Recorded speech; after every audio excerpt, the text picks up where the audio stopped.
This is what the sovereign Lord says. When I say to a wicked person, you will surely die, and you do not warn them or speak out to dissuade them from their evil ways in order to save their life, that wicked person will die for their sin, and I will hold you accountable for their blood.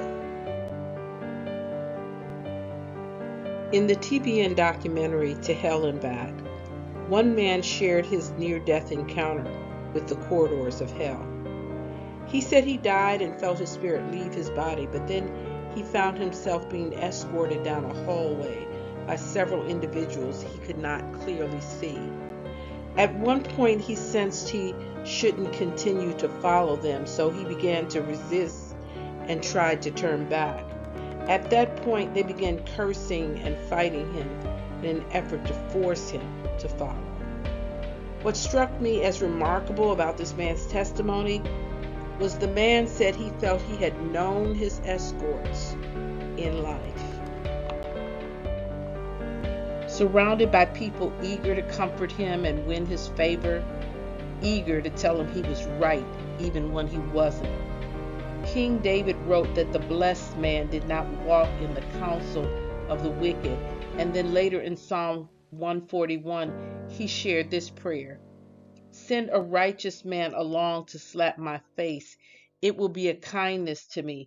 I won't hide my head from his rebuke. David understood that being surrounded by a bunch of yes men who refused to correct him and give him good advice would eventually lead to his downfall. He shared that wisdom in Psalm 1 because it's a pattern of failure for anyone. But how many of us understand the fate of the ungodly counselors, the fate of those watching without warning, those who are dying in their sin? God told the prophet Ezekiel that those who see a person who's about to die in his sin, who don't encourage him to repent, those who are tasked with warning that person will be charged with his eternal death.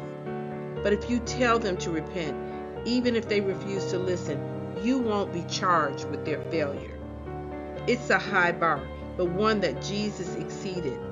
The Lord said to his enemies, you hate me because I tell you the truth. And in another place, Jesus said the world hated him because he testified that the deeds of the world were evil. It's not easy to confront people in love about the wickedness we plainly see in their lives. Sometimes all we can do is pray like King David and ask God to put someone in their path that they will listen to. But when the voice of correction comes, we need to recognize it as God's kindness and not as his curse.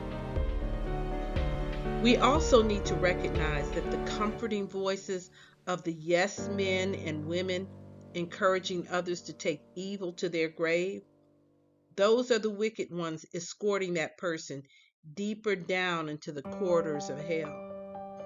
Indeed, when the voice of correction comes, if it's not in our mouth, maybe the wisest thing we can do is shut up and let it speak.